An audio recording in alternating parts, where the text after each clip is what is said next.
Uh, I think the one of the parts that I've kind of been noticing for Hany Mukhtar is like not necessarily the PKs, but just him like running straight into defenders is kind of starting to getting it's starting to get a little bit frustrating just watching him run straight into defenders and lose the ball. That's my only gripe that I really have with him because at the end of the day, penalty kicks aren't free goals.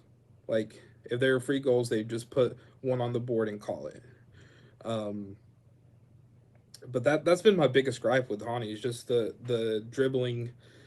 I know he's always got a little. There's like a little meme in the community about him doing the oversteps or whatever it's called. Do you know what I'm talking about?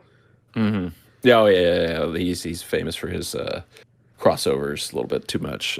He credits Steve Guppy for teaching him how to do that, which is kind of crazy because like that's one thing I've always thought's weird about like coaching at like the high level. I'm like, what do the coaches even teach them at that point in time? Like, don't you know how to do everything by the time you get to be a pro? But he's like, no, Steve Guppy taught me how to do these step overs, and it's like, well, he does it a little too much now. But like, yeah, I think to your point, that's been like a little bit of a gripe for fans for him, even when he was at his best, that he was like maybe a little bit too much.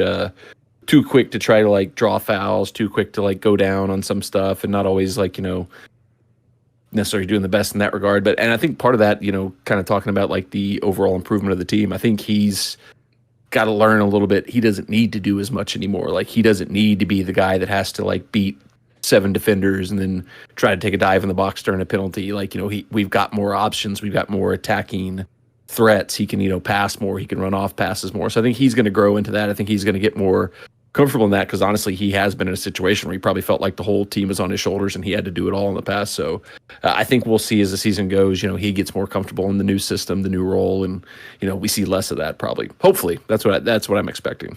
Yeah, and like you said earlier, I mean we're 6 games in, right?